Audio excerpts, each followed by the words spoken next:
Bom dia, pessoal. Estamos aqui iniciando um bate-papo. Daqui a pouco o nosso convidado vai estar entre nós aqui. O engenheiro Keylon Cabral, um amigo, um empresário atuante no ramo da construção civil, proprietário da Cabral Engenharia, e o Keylon vai nos trazer aqui um panorama a respeito de como que esse segmento está enfrentando o advento aí da pandemia,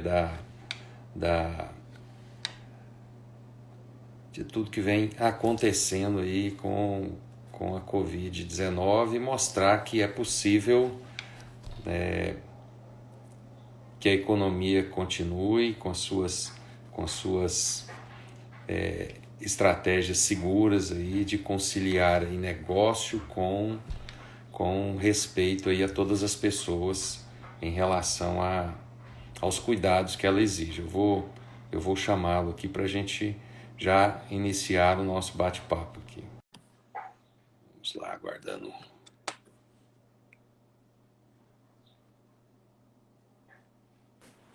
Já estamos conectando com ele. Só um minutinho, tá me ouvindo? Bom dia, meu amigo. Estamos sim. Estamos aqui. Tá me ouvindo bem aí? Olá, estou ouvindo bem, muito bem. Tudo bem, Keylon?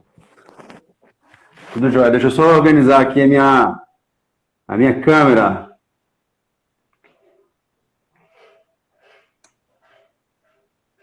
Legal. William, meu amigo, como é que tá o som? Tá ótimo. Tudo perfeita harmonia. Imagem boa. Tá muito bom. O pessoal já tá chegando aí. Keylon. Tá chegando. Vamos. Esse horário aí, você já deixou as obras todas encaminhadas aí, né? Para bater um papo. Você que eu tenho acompanhado aí, você gosta de estar lá no canteiro de obra lá também, né? Fazendo junto ali do pessoal, né? É mais uma questão de trabalhar o operacional e estratégico ao mesmo tempo. Isso gasta uma energia, uma energia bastante considerável, mas é importante a gente estar sempre ali junto com o pessoal e principalmente empoderando nossos trabalhadores, né? Verdade, verdade. Isso é importante. A gente advoga para algumas construtoras aí, a gente tem visto diversos modelos de gestão. E a gestão mais acertada e mais, vamos dizer assim, que colhe frutos melhores é realmente essa gestão onde você concilia isso que você falou aí, o estratégico com o operacional para tá no dia a dia ali da obra, vendo nas obras o que está acontecendo, antecipar a determinados tipos de problema, né? Solucionar problemas, que a gente sabe que obras o tempo todo aparecem em tempo hábil para não comprometer o dia a dia da mesma. Keylon, mas assim, perfeito. Já te conheço de alguns anos, né? Uma grata amizade aí que entrou aí para o hall nosso aí de, infelizmente, nessa vida, poucos amigos, né? A gente tem muito conhecidos, mas amigos mesmo são poucos. E você está entre um deles aí. E Perfeito. você podia falar um pouquinho de você, né? E como que o porquê de escolher a engenharia, né? E para a gente poder já entrar no nosso tema, assim, propriamente dito, que é essas questões aí que estão envolvendo a engenharia aí. Mas me conta um pouquinho aí, até para o pessoal começar a entrar aí também, para a gente poder ficar sabendo aí da sua história. Perfeito. Começou quando eu era muito jovem, lá no interior do Tocantins, lá em Gurupi. Eu tinha uma vontade muito grande de trabalhar com desenho, desenhava bastante, gostava muito de fazer desenhos. E aí a coisa foi andando, foi funilando. A minha facilidade com exatas também era era melhor do que as demais matérias, a coisa foi indo, e num certo momento eu falei, não, é a engenharia que eu quero, é a engenharia que eu vou seguir, é o que eu quero para minha vida. E assim foi. E aí eu vim para cá para poder ficar um período fazendo cursinho, né? Na época eu fazia lá no Visão, com o professor Macarrão, fantástico. As aulas não era aula, era show, né? Não era aula, era show. Então, assim, um momento muito gratificante da minha vida, onde aprofundei os estudos e fiz vamos dizer assim, algumas provas de vestibular do Brasil afora. E aí eu tive êxito aqui na Federal de Goiás, fiquei por aqui. Também passei na Federal de Ouro Preto, passei em Viçosa, passei em Unesp, mas fiquei aqui. E desenvolvi aqui, trabalhei muitos anos numa empresa grande do segmento da construção pesada, e de um tempo para cá que eu montei a Cabral, junto com meus sócios, que são meus irmãos, e a coisa está andando. Graças a Deus, com muita dificuldade, obviamente, isso aí a gente não pode esconder, não é nada fácil, principalmente nesse momento que a gente está vivendo, e a coisa vem andando e a gente vai, igual eu gosto de falar, vamos rasgando o chão goiano aí e vamos desenvolvendo bons trabalhos. Pois é, você tocou na sua fala e você citou aqui um tempo que nós estamos vivendo. Nós tivemos um impacto aí antes da primeira quinzena, durante a primeira quinzena de março, e parece que foi assim um choque, né? Ninguém imaginava a proporção que essa pandemia ia tomar aí no mundo. Primeiro, a gente achava que era só para lá, acostumado a ver determinado tipo de acontecimento, nessa área de saúde, epidemias, mas achávamos que não chegaria aqui. Como que foi para você e para os seus negócios a hora que a ficha caiu mesmo, que era uma coisa grave, que tinha que parar, né? No primeiro momento houve uma paralisação total. O que te passou na sua cabeça em relação aos seus negócios, seus colaboradores, os boletos para pagar, obras para Esse não entregar? para, né? Esse não para, né? William, foi assim, foi uma coisa bastante difícil para a gente aqui, mas a gente conseguiu rapidamente fazer algumas estratégias. Primeiro, a gente fez um choque de gestão e parou de projetar a longo prazo as ações do ano e encurtou isso. Então, o negócio agora é no dia a dia, mês a mês. Então, a gente fez um choque de gestão aqui e, por sorte, o escritório ele é um pouco versátil, então a gente tinha várias frentes de atuação.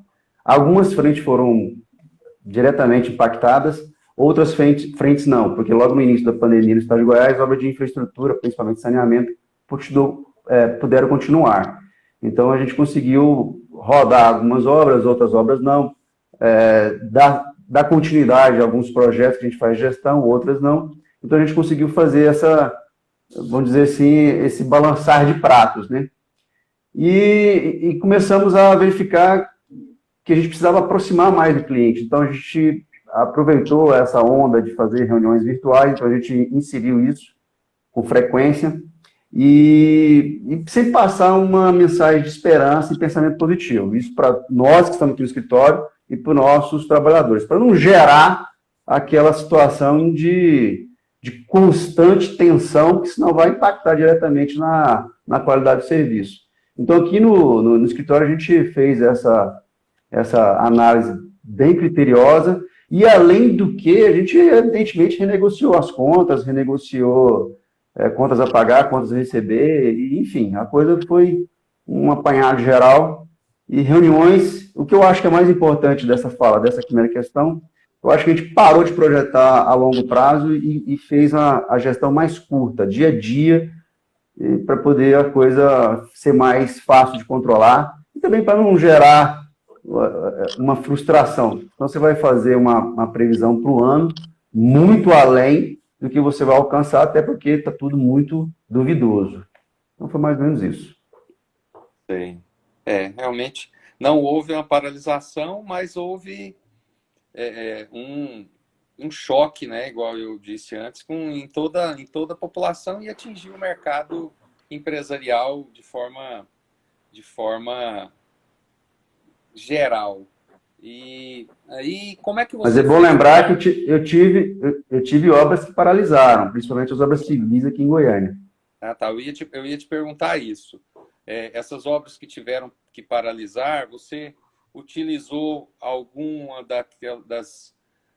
dos planos que o governo, né, através daqueles decretos, o governo federal, principalmente em relação ao fomento aí para manter os empregados, suspensão de contrato? Você Não, a gente chegou fez a... o seguinte, a gente tinha algumas férias para vencidas, a gente aproveitou esse período. Então foi um período de 30 dias, aqui em Goiânia principalmente, a gente estava com alguns trabalhadores com férias vencidas aqui na capital, então a gente aproveitou e fez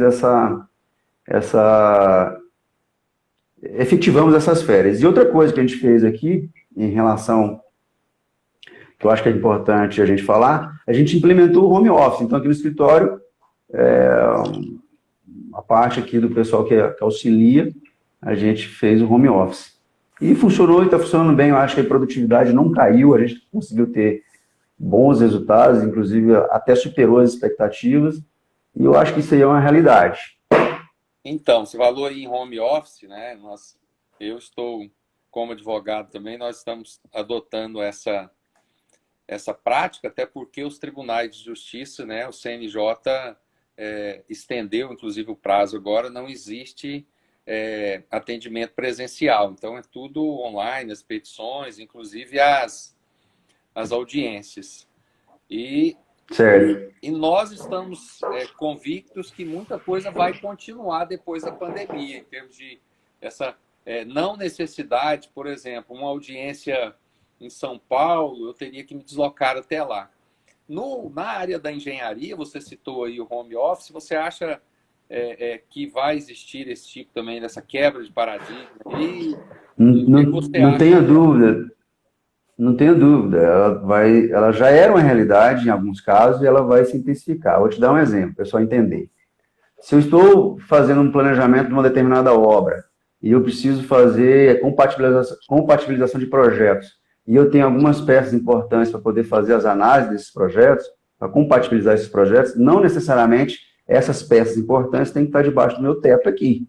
Eles podem estar em qualquer lugar do planeta. E a gente hoje isso está muito, muito tranquilo, está muito conectado a essas realidades, e a gente consegue fazer isso com muita facilidade. Então, um profissional que está lá, vamos supor, agora, é um exemplo claro que eu vou dar agora, eu vou ter que rodar um vídeo, que a gente chama de arquitetura digital. A arquitetura digital de um determinado empreendimento, esse profissional, como já não era assim, ele não precisa estar dentro do meu escritório. Ele pode estar no escritório dele, ele vai mandar para a gente vai validar e as coisas vão acontecer. Muitas das vezes ia ter reuniões presenciais. Agora não, agora a gente está fazendo aqui, espelha a tela, faz os ajustes que tiver que fazer e o jogo segue. Então isso aí vai ser uma realidade. Aqui no escritório, por exemplo, quando a gente vai validar o orçamento, às vezes a gente tinha que estar junto com um profissional aqui, ele da casa dele, ele fica lá focado naquela ação, nos passa o que foi solicitado e a gente faz a análise e a vida que segue. E às vezes a gente ganha até agilidade com isso, que o prazo do profissional se deslocar até aqui, eu já estou ganhando alguns minutos aí preciosos. E tem uma outra coisa também que eu vou te perguntar, e que esse profissional estando em casa, diminui também, de certa forma não, significativamente, a possibilidade de contágio, por exemplo, na presencial. Né? E falando em contágio, quais as medidas que você tem tomado medidas sanitárias que você tem tomado das suas obras, né? Tem as características por ser uma construção civil, é diferente da parte administrativa, que são determinado tipo de medidas que têm que ser tomadas, e nas obras outras, né? Algumas coincidem, outras não. Quais as medidas que você tem tomado e o que você tem sentido em relação aos seus funcionários em termos de receptividade e preocupação em executar essas medidas? Né? Boa pergunta. William, é o seguinte, na construção civil isso aí já é uma briga antiga dos engenheiros, dos técnicos de segurança, de fazer com que os nossos trabalhadores façam uso de forma correta dos EPIs. Mas o que a gente fez? A gente intensificou as orientações. Então, máscara de proteção facial, foram entregues, máscara, inclusive máscara de pano também foram entregues para eles, do canteiro para as suas residências, das suas residências para o canteiro, eles fazerem uso dessas máscaras, lavar as mãos com frequência, foi disponibilizado produtos de higiene em abundância, álcool gel lá no canteiro de obra, distribuído em locais estratégicos, redobrou a atenção do técnico de segurança, foi proibido compartilhar bebidas, o uso de copo, agora é somente copo descartável, reuniões de orientação mais ampliada, tudo isso foi o que a gente fez. Então, basicamente, na construção civil já existia protocolo de segurança. O que a gente fez foi intensificar e incrementar novos elementos. Isso foi bastante divulgado aí pelas entidades de classe e a gente compilou as informações e foi disseminado. Tem dificuldade? Obviamente que tem, isso aí não tenha dúvida. Principalmente por se tratar de trabalhadores de menor entendimento em relação às questões sanitárias, porque muitas vezes a gente tem mais leitura, não que eles não entendam, porque a gente tem mais leitura do que os nossos colegas da construção civil, que estão ali vamos dizer assim, no chão de fábrica, né? Sim. É por aí. E assim, a gente acaba vendo que, em termos de economia, receita, essa parte aí de colocar todos esses procedimentos em prática, ele acaba sendo aquilo que está na nossa mão. E o mercado, né? Como que o mercado está reagindo em relação a empresa captar novas obras e essa questão também da produção desse produto, da construção, aí, vamos dizer, de imóveis. Como que você vê qual que está sendo o cenário atual e qual que é a projeção para um futuro próximo em relação à demanda por esse tipo de imóvel, o mercado, como que ele está reagindo, o que você acha que vai acontecer de agora para frente, em termos de melhora, né, de todo esse William, cenário? Nessa questão aí, a gente tem duas vertentes que eu acho que é bom a gente separar aqui para o pessoal entender melhor. Primeiro a vertente das obras públicas e depois a vertente das obras privadas, né? E no meio das obras privadas eu vou colocar aí nessa caixa as incorporações. Eu peguei o dado de agora. O dado de agora é um dado muito positivo para o segmento goiano. Nós tivemos 11,5% de aumento nas vendas das unidades habitacionais em relação ao mesmo período, em relação ao primeiro trimestre de 2019. Então, você veja, já existia uma sequência de melhora do mercado da construção civil, e essa melhora, obviamente, nós estamos falando de janeiro, fevereiro e março. Então, ela se confirma. Agora, a gente vai precisar ver a próxima medição para verificar como é que está sendo, se isso vai se manter ou não. Então, houve...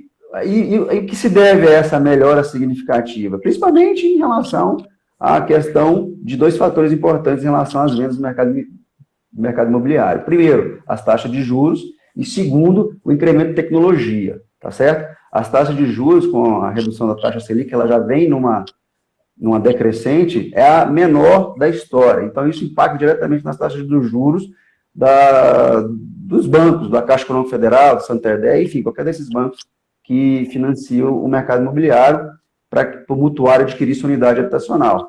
E um outro fator importante é o incremento da tecnologia. Então, o cidadão ele consegue, de casa, tranquilamente dentro da sua residência, no aconchego do seu lar, adentrar dentro do empreendimento e fazer um tour de 360 graus. Então, isso aí já está muito bem divulgado, muito bem difundido, e isso vai intensificar. Então, isso é uma realidade. As empresas que não entenderam a importância da tecnologia, de agora em diante, elas vão ter que se adequar, faça chuva, faça sol. Isso é uma realidade sem volta.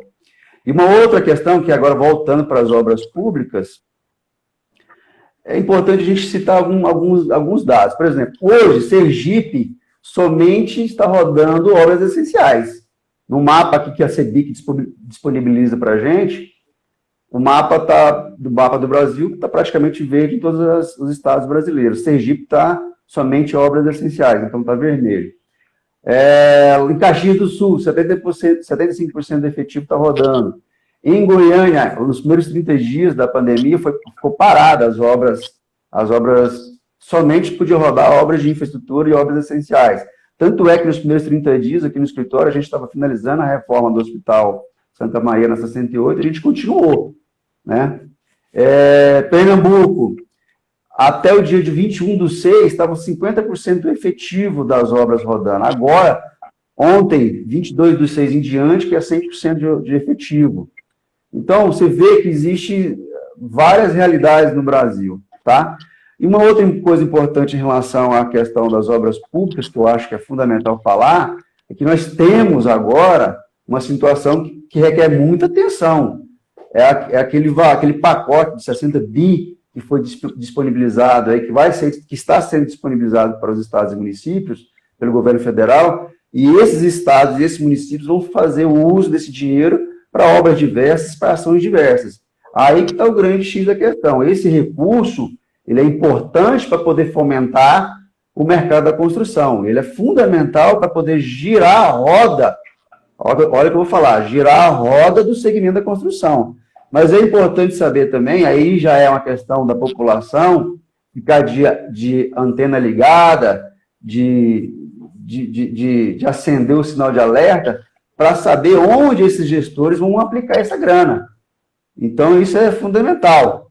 E uma outra, eu acho que é importante também citar que antes da pandemia, só para citar um exemplo aqui, caseiro, a Saneago estava sinalizando 4,6 bi de investimento no saneamento.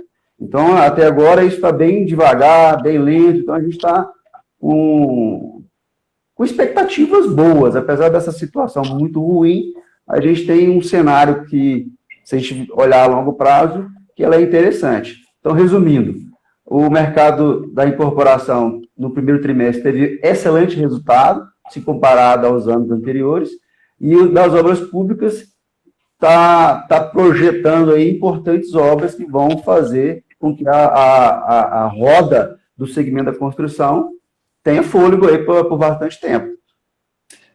Isso que você falou é muito importante, porque mais do que nunca agora é a hora dos governos, né, da iniciativa pública se mobilizar no sentido de liberação de recursos para que essa, que você colocou tão bem aí, que essa roda, ela não pare. Ela ficou lenta, mas ela não chegou a parar, e agora, no primeiro momento, parou, mas depois continuou, mas existe agora a necessidade de que haja um incremento público aí no sentido de fomentar esses novos negócios para novos canteiros de obra para criar-se um ciclo virtuoso. E em relação... Perfeito. Em relação a essa questão da aplicação dos recursos, como você bem disse, aí entra um papel fundamental aí, que é o dos tribunais de contas, né, para poder fiscalizar aí a aplicação de forma devida, tanto que num passado recentíssimo, aí, há meses atrás, e até hoje estamos descobrindo, que governos, né, secretarias, estados, municípios já utilizaram de recursos aí de forma fraudulenta aí, com a desculpa de estar empregando isso aí em equipamentos instalados. Então, os tribunais de contas têm um papel fundamental, né? E o nosso aqui de Goiás, Tribunal de Contas, nós que somos dos poucos municípios, Goiânia, dos poucos municípios que tem Tribunal de Contas no município. Então, isso é importantíssimo. Você falou uma coisa bem... importante. Em relação... Só para complementar essa fala sua, que é importante a gente também passar para o pessoal que está nos acompanhando, e depois vai ver isso aí, que vai ficar publicado. Você vai publicar depois no YouTube também? Você vai subir para o YouTube, né, William? Do GVT também. Do GVT. Enfim, o que acontece em relação a essa questão? É muito importante, porque eu já até escrevi um artigo sobre isso, né? A quantidade de grana que é desviada, que poderia estar sendo utilizada em obras importantes, que agora está fazendo falta. Eu escrevi um artigo isso há alguns anos atrás, e um post recente falei sobre isso. Principalmente que agora está fazendo falta, justamente os hospitais, está fazendo muita falta, perfeito? E o próprio saneamento básico, aí eu vou voltar a falar sobre isso, que é um assunto que eu me envolvo a todo momento. No estudo pela Universidade Federal de Pelotas, mostrou que ela fez um ranking das cidades. E mostrou que as cidades que estavam no topo do ranking com problema de pandemia, existia uma grave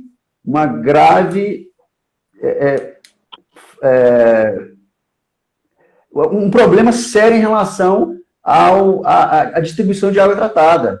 Então, as cidades que estão no topo do ranking, ela tinha 80% de unidades habitacionais da sua cidade sem estar atendida com água encanada tratada. Então, o que acontece? Que em relação à pandemia, ao coronavírus, se exige aí que tenha um cuidado com a higiene pessoal, mas essas cidades não sequer são atendidas por um sistema de abastecimento de água adequado. Então, como é que a pessoa consegue lavar as mãos? Como é que vai lavar as mãos aí sem água, né? Então, nessa questão aí, eu acho que é importante pontuar, William, duas questões. A forma como o gestor público emprega o dinheiro, e agora está fazendo falta hospitais, e está fazendo falta o saneamento básico. E voltando um pouquinho em relação ao que eu acabei de falar sobre a grata surpresa do mercado imobiliário, eu vou dar um exemplo, que faltou dar o exemplo aqui, do condomínio de Chácaras Terra Santa, aqui do nosso lado, na cidade de Trindade. Nesses 90 dias, isso foi um dado que o próprio Zé Roberto me passou, eu peguei da fonte do próprio empreendedor, nos últimos 90 dias de pandemia, eles venderam 190 unidades. 190 unidades. Loteamento de chácara, né? Segunda moradia que a gente chama. E detalhe, 20% dessas vendas foram online.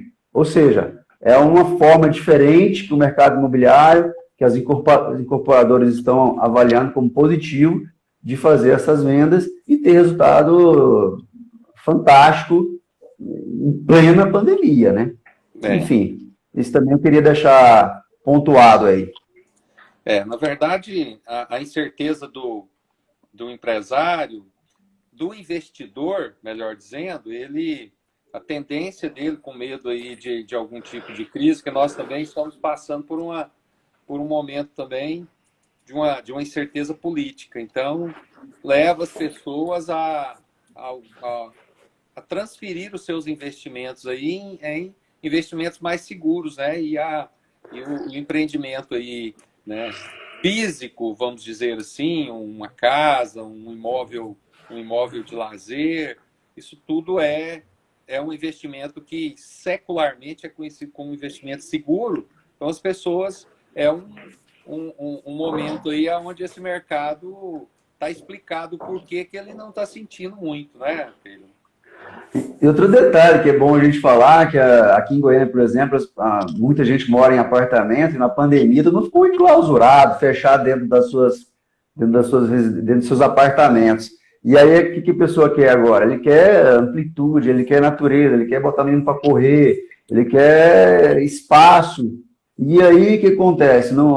Inclusive, muitos prédios não podem, não liberou, evidentemente pelas questões sanitárias, não liberou a área comum, então o cara se vê trancado dentro de casa. O que ele vai fazer? Ele vai procurar uma segunda moradia. Até então, esse segmento ele estava sendo meio que questionado, será se vai, se não vai, mas definitivamente ele virou uma realidade, principalmente aqui em Goiânia, e eu avalio como sendo um bom investimento. Não estou dizendo para a moçada comprar, estou dizendo que eu avalio como um bom investimento. Inclusive, isso que você está colocando aí é um exemplo até do que eu ia te perguntar aqui, onde que entra o novo normal aí na construção civil. Você já acabou dando um exemplo aí que é isso, que a pessoa precisa de liberdade, mas ela precisa de uma liberdade meio que só ela e o núcleo familiar para evitar aí o contágio, né? Então, é um novo normal que também a construção civil vai passar a experimentar aí, que são esses espaços voltados para o lazer, mas de forma contida também o número de pessoas, não é isso? Exatamente. Em relação ao novo normal, algumas coisas aí na construção civil ainda estão meio que sendo avaliadas, vamos dizer assim, com lupa, né? Então a gente tem, aqui eu costumo dizer que no Brasil tem tudo para ser feito, né? Então, independente de qualquer coisa que aconteça nos próximos dias, nos próximos meses, nós temos muita coisa para ser feita no Brasil, seja na infraestrutura, seja no saneamento, seja na moradia. Nós temos o déficit de 7,7 milhões de pessoas, de famílias que estão sem sua habitação.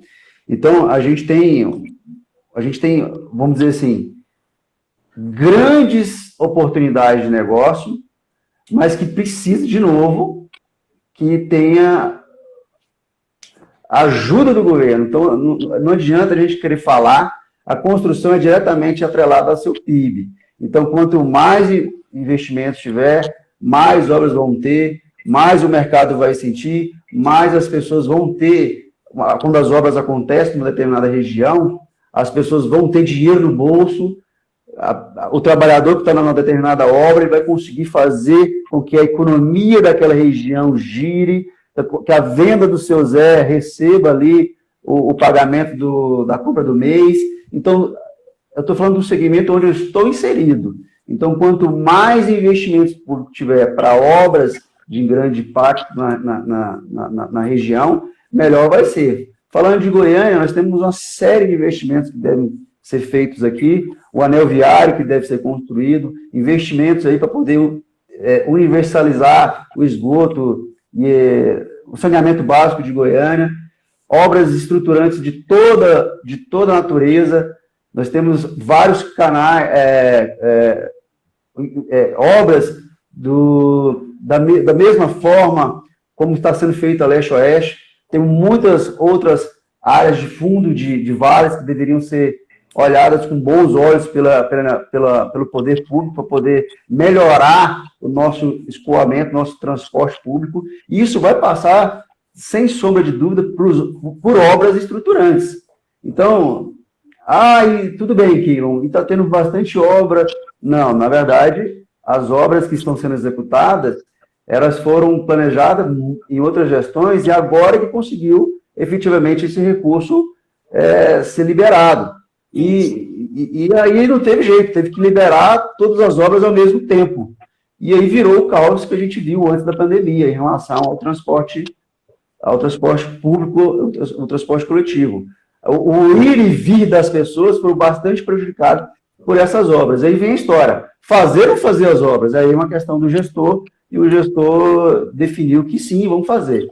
E um dado importante, aquela obra aqui da 136, inclusive tem uma ação pública tentando embargar a obra, mas aí eu achei muito inteligente do juiz, doutor André Lacerda, que ele entendeu que seria muito pior para o coletivo se a obra fosse embargada. A obra já está no meio do caminho, é melhor ela continuar. E o que se percebe é que a obra continua e grande chance, vamos lá, aí pensamento positivo de novo, grande chance da obra ser entregue dentro do prazo, tá certo? Então, é uma obra importante, uma obra estruturante que vai aliviar muito o transporte coletivo, o ir e vir das pessoas naquele local. Falando um pouco sobre, eu acho importante a gente ponderar mais um detalhe em relação ao novo normal, é que todos os negócios, sem sombra de dúvidas, vão ser impactados. Restaurantes vão implementar o delivery com mais ênfase. Às vezes o restaurante até tinha o delivery, mas agora ele vai colocar no seu portfólio ali, e isso vai ser uma prática mais comum. A teleconsulta agora virou uma realidade. Inclusive, eu tenho um filho autista e eu tô quase virando um profissional da fonoaudiologia, estou brincando. A doutora Liliane Pérez me passa as orientações virtualmente e eu junto com meu filho, a gente vai tendo ali o atendimento e a coisa está indo muito bem. está se falando muito de desglobalização, que é sair da dependência chinesa. Todos os países do mundo, todas as indústrias do mundo colocaram lá no território chinês. Lá, né? Aí teve uma pandemia, aí os insumos não puderam vir porque a China estava fechada. Então vai acontecer um movimento interessante de regionalizar. Isso vai ser muito bom, inclusive para o estado de Goiás, regionalizar as indústrias para poder sair dessa dependência chinesa. Então, eu estou vendo aí, de novo, pensamento positivo, essa pandemia, apesar de inúmeras mortes que a gente está vendo, que não é o foco da nossa live, vou falar mais em relação ao que eu vejo na construção civil e no mercado de forma geral da engenharia civil, eu vejo positivo algumas coisas que vão vir aí no futuro bem próximo. É isso mesmo. Você pontuou em relação que uma obra maior ela causa para a sociedade, o impacto aí na mobilidade, né, urbana, e o impacto no caso nosso, né? Você sabe que eu sou um cadeirante, né? Represento aí o segmento da pessoa com deficiência junto aí com uma série de pessoas, né? Inclusive a Tatiana, que é a sua esposa. William, nesse assunto aí é uma outra live só para isso, em relação às obras que são fundamentais para as pessoas com deficiência. Existem inúmeras que são necessárias e de extrema urgência. Falar em extrema urgência, vou te dar um exemplo aqui, um outro exemplo que é bom as pessoas ficarem por dentro. Ontem, se eu não me engano, teve uma pequena nota dizendo que o pessoal da Goinfra está fazendo a caixa de brita do nosso autódromo aqui. Foi lá, precisava resolver um problema de segurança. Poxa, mas o autódromo está fechado.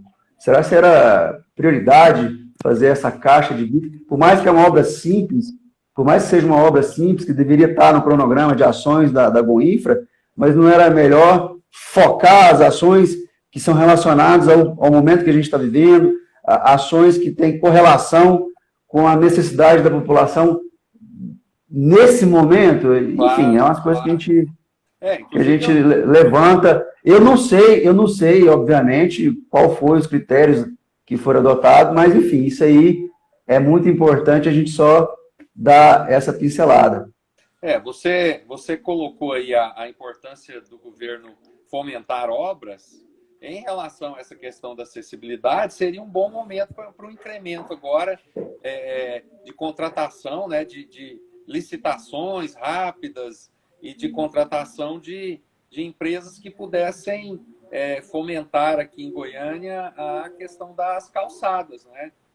São obras para engenharia, talvez são obras de pequeno porte, mas se você for pensar em todo o arcabouço de ruas, de bairros de Goiânia que não tem acessibilidade, seriam obras grandes que poderiam estar fomentando receitas, empregos para o segmento da construção também, né? Isso é claro. E mais, uma coisa que eu percebo com bastante frequência é a concepção de projetos, né? A concepção de projetos tem que estar ali embarcado as necessidades que são inerentes da pessoa com deficiência. Então, a gente percebe com frequência alguns projetos que são licitados que não têm a atenção especial à pessoa com deficiência. E eu já me deparei com vários, viu, William? Vários, mas inúmeros projetos coisas simples, que quando o projetista está ali debruçado em cima e parece que ele não enxerga que aquele equipamento público que ele está bolando, que ele está concedendo, de certa forma, vai ser liberado para a população de modo geral, e são quantos por cento? De modo geral, 2% da população. Existe alguma deficiência, é isso, William? Me ajuda nos dados. Cerca de 23,9% da população brasileira tem algum tipo de deficiência. 23,9%. Algum tipo? 23,9. Tem algum tipo de deficiência. Isso. E que, sim, e aí é todo tipo de deficiência e pode ser de mobilidade também, certo? Sim, sim, sim. Tá no bojo. Enfim, então quando, às vezes, a gente percebe que na hora que os órgãos públicos estão fazendo a concepção de um projeto, não percebe, por exemplo, em relação à inclinação da rampa, ou até mesmo a inserção de uma rampa, os vãos de abertura de acesso aos banheiros, e uma série de outros problemas que a gente se depara por aí, viu, William? Mas eu acho que o que vocês vêm fazendo aí, vem chamando atenção para esse assunto, você e as outras pessoas que militam aí na área da pessoa com deficiência, eu acho que tem tudo para melhorar. E inclusive esse dado que você levantou aí, das questões das obras que são, o Ronilson acabou de fazer um comentário aqui, é um amigo nosso, advogado também, pessoa com deficiência, e ele colocou aqui a quantidade de obras que são entregues, vamos dizer assim, inauguradas, entregues para uso, e que faltam, não cumprem as normas totais de acessibilidade. Então, vocês que trabalham na área da construção civil, na área da engenharia, e que têm conhecimento e que vivem esse mundo nosso também da acessibilidade, são veículos importantíssimos de levar a conhecimento aí dos sindicatos, né, dos Sinduscom, das entidades representativas, a necessidade de cobrar dos governos aí, das fiscalizações, desde a concepção do projeto até o decorrer da obra e a vistoria final dela, para que realmente elas estejam dentro das condições aí projetadas, vamos dizer assim, depois de aprovados os projetos, e durante a construção que sejam obedecidas essas regras, essas normas, não é? Porque, na verdade, a acessibilidade é para todos, é para a pessoa com deficiência no primeiro momento, mas é para o idoso, é para grávida, é para pessoas com mobilidade reduzida, temporária, e para a sociedade em geral, né? Concordo com você. Isso, inclusive, é uma luta nossa aqui. Quando a gente pega projetos com algum problema de concepção, a gente tenta fazer o diálogo, tenta fazer a negociação para a correção dos projetos. Muitas vezes, quando é uma obra licitada, e isso envolve solicitação de aditivo, aí você já sabe como é que a coisa vai andar. Mas, de forma geral, o que eu quero dizer para você e para as pessoas que estão nos acompanhando, é que nós aqui, pelo menos nós aqui, temos isso bem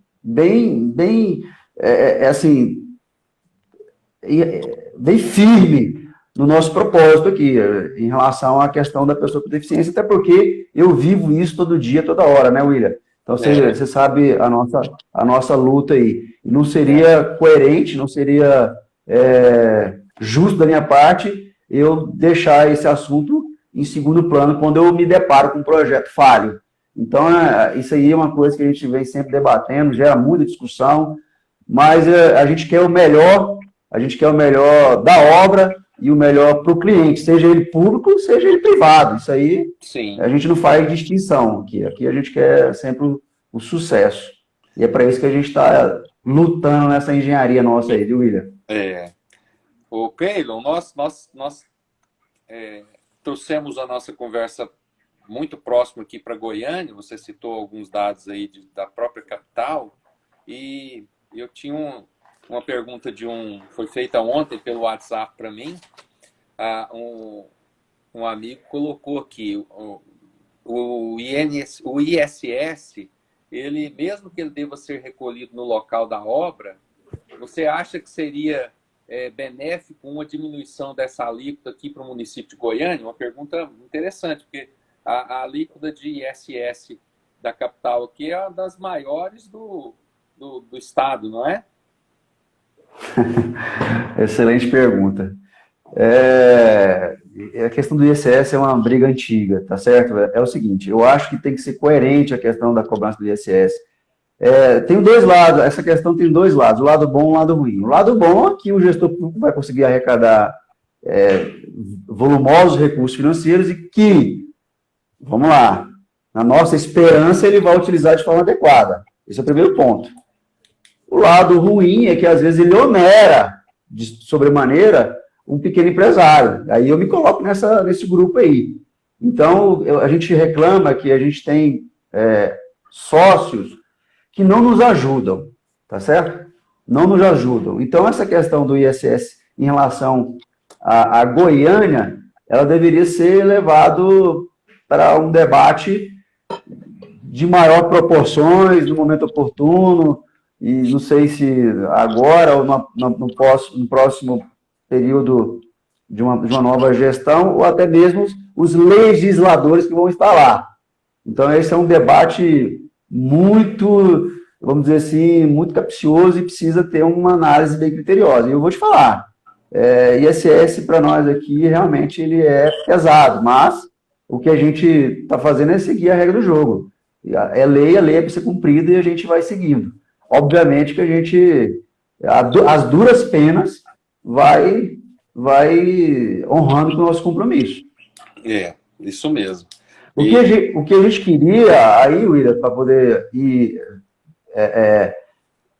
pelo lado bom da coisa, é que esse recurso, de fato, fosse utilizado em prol da sociedade e que gerasse um maior número de obras para poder, de novo, fazer com que a roda do segmento da construção civil seja benéfica para toda a população, porque ela realmente gira a economia.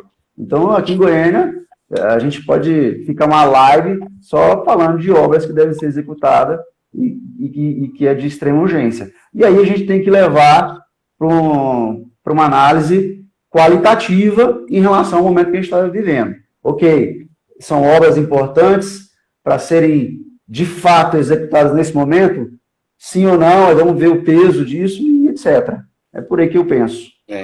Seria a adequação, aliás, a aplicação adequada dos recursos, né? Isso aí a gente tem que discutir de forma... Aplicação adequada e uma forma de cobrar isso de forma mais justa, né?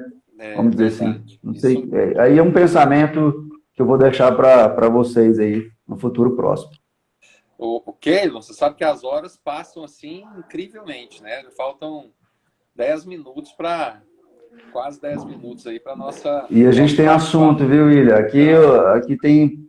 Eu não falei metade do que eu queria falar, mas eu acho que é importante a gente fazer essa pincelada aí do mercado da construção, da engenharia civil, obras públicas, obras privadas. A gente está vivenciando isso todo dia, toda hora, e eu acho que é importante a gente passar aí para o seu público a realidade.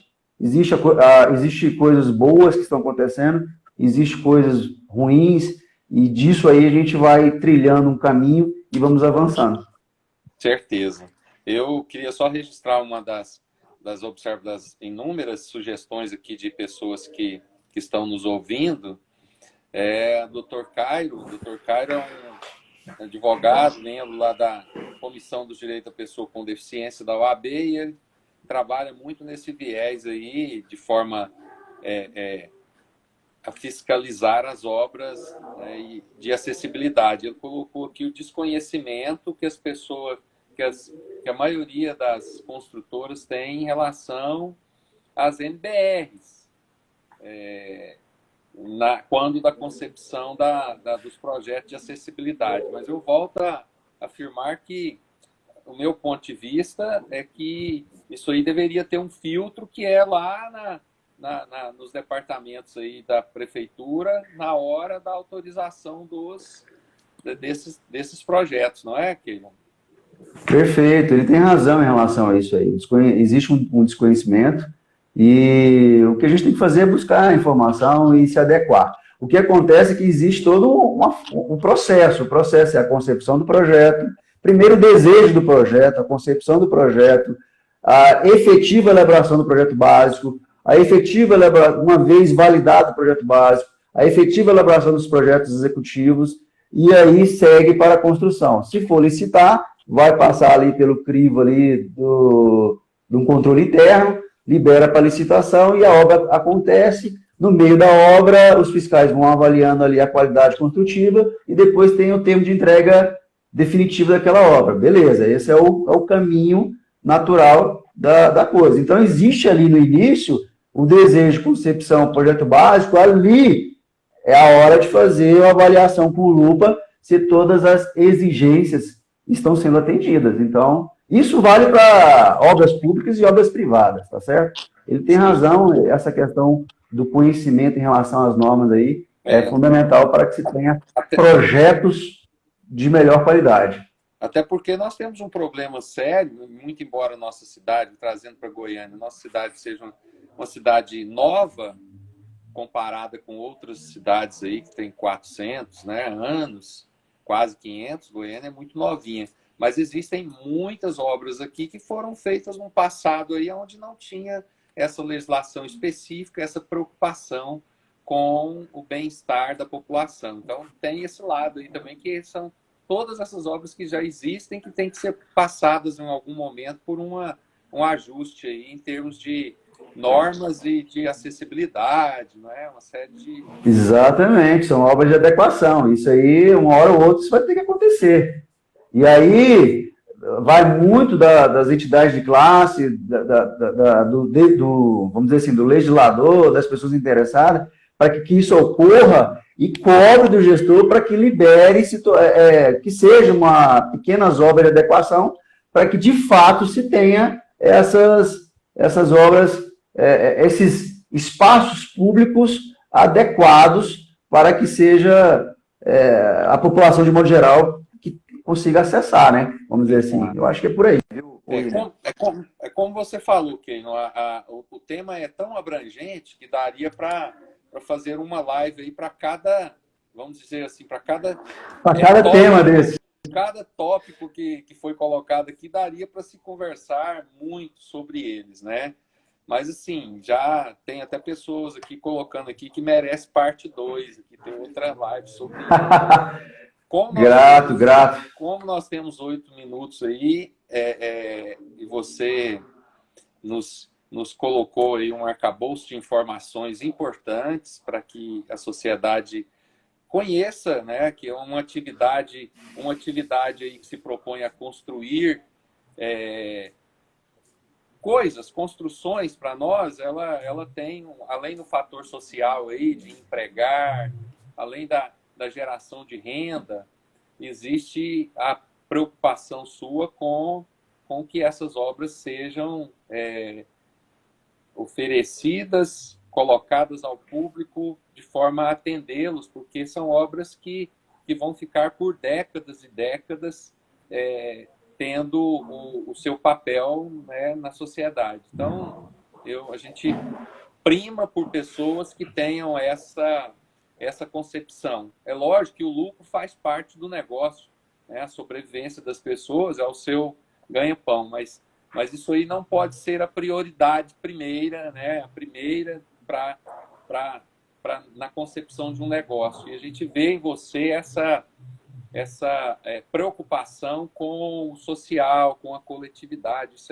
Isso nos deixa felizes de saber que tem uma geração nova de empresários aí que tem essa visão aí humanista das coisas. Isso vem acontecendo também com a minha filha, que é uma recém-formada em medicina. Você conversa com ela e vê que a concepção primeira dela é de fazer um trabalho em prol da sociedade. O lucro é uma consequência do seu trabalho bem feito. Então, isso a gente vê em você. Eu gostaria de deixar aí uns 5, 6 minutos finais aqui para você fazer uma explanação aí de tudo que foi falado e do que você... Principalmente, o que você vê aí para o futuro próximo agora em relação à geração de empregos, o que a engenharia civil pode proporcionar para uma parte da sociedade aí, para que ela tenha segurança em relação aos seus empregos, né? Para continuar fomentando receita aí para o nosso município, para o nosso estado, para o nosso país. Fique à vontade. William, obrigado. Eu agradeço muito aí de ter participado da live, de ter feito esse bate-papo. É importante a gente passar um pouco do que a gente vivencia. Eu estou aí lutando dia após dia, dias após dia nesse mercado. E é uma coisa que a gente gosta mesmo, é uma coisa que a gente acorda e vive a engenharia, corre nas veias essa questão da engenharia, do desenvolver. É muito gratificante quando eu entrego uma obra e tenho um reconhecimento pelo esforço que a gente implementou naquela obra e com que o cliente nos passa um agradecimento sincero, e isso que nos motiva a continuar. Então, essa questão do dinheiro aí, na verdade, ela é uma consequência, como você bem disse. Então, a gente não está visando lucro, não. O lucro vai ser uma consequência, o sucesso vai ser uma consequência. Não existe sucesso sem sacrifício. Então, a gente vai avançando e nesse caminhar, a gente vai conseguindo trazer clientes, profissionais, pessoas importantes que vão fortalecendo a empresa e eu como profissional. Então, eu queria agradecer aí a oportunidade. E para finalizar, eu quero deixar alguns pontos importantes em relação ao mercado da construção. É dizer o seguinte, no mercado do setor imobiliário, primeiro ponto, vai ter o efeito rebote. Isso aí não sou eu que estou dizendo, são alguns cientistas, inclusive o Ricardo Amorim abordou sobre isso. O que é o efeito rebote? As pessoas, principalmente de alto poder aquisitivo, com a pandemia, elas vão avaliar o seguinte: eu mereço e eu vou adquirir isso. Porque eu percebi que eu fiquei fechado dentro de casa, então eu vou adquirir isso. Então, no mercado imobiliário vai ter o efeito rebote. Isso vai, de novo, fomentar com que a roda da economia gire com mais pujança. Outro ponto importante, o home office, como eu disse, ele vai ser implementado. Com isso, as pessoas que moram em apartamentos que não têm espaço, ele vai procurar apartamentos com maior espaço para poder criar o seu home office. Então, a procura por apartamentos também vai aumentar. Isso é uma ideia que está sendo bastante difundida pelos especialistas. Imóveis residenciais também, como eu disse, no meio da nossa live aí, imóveis residenciais com áreas mais ampliadas, condomínios horizontais, também vai ter um aumento de procura. Um aumento de procura. A segunda moradia também vai ter um aumento de procura.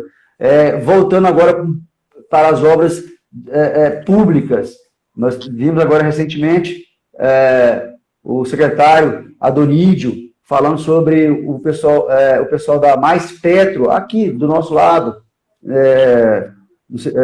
na cidade aqui ao lado, implementando um importante centro logístico de fornecimento de combustível, onde vai ter como estratégia maior a utilização da ferrovia que passa ao lado da área. Em Rio Verde, a Rumo vai fazer o parque multimodal, então vai trazer uma série de obras estruturantes na região do sudoeste goiano. O saneamento, como eu disse agora há pouco, são 4,6 bi ventilados pela Saneac, que vão ser investidos em obras para ampliação do sistema. Então, fora os investimentos que a Goinfra terá que fazer na malha viária do estado de Goiás, e também, falando da prefeitura, olhando mais para a nossa cidade, são inúmeras obras que essa gestão já está no final. Ela tem que primeiro... Nós temos 1 minuto, tá? Essa gestão ela tem que finalizar o que ela começou. William, é o seguinte, muito obrigado novamente, gostei demais de ter participado, espero que o pessoal tenha gostado, estou à disposição para as próximas convocações, e é isso aí, meu amigo. Fica com Deus. Eu que agradeço, foi um bate-papo excelente.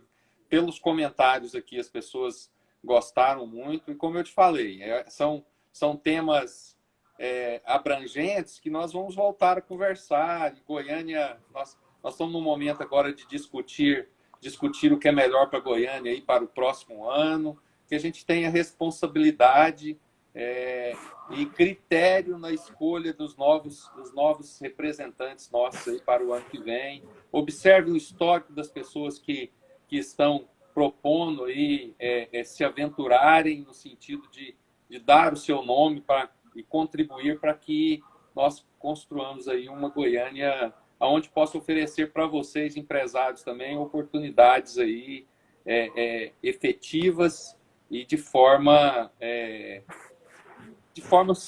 sólida, realmente. Eu que agradeço, nós já estamos concluindo aqui. Muito obrigado por estar aqui essa 1 hora com a gente. Um grande abraço, um abraço a todos que participaram. E nós estamos terminando aí agora.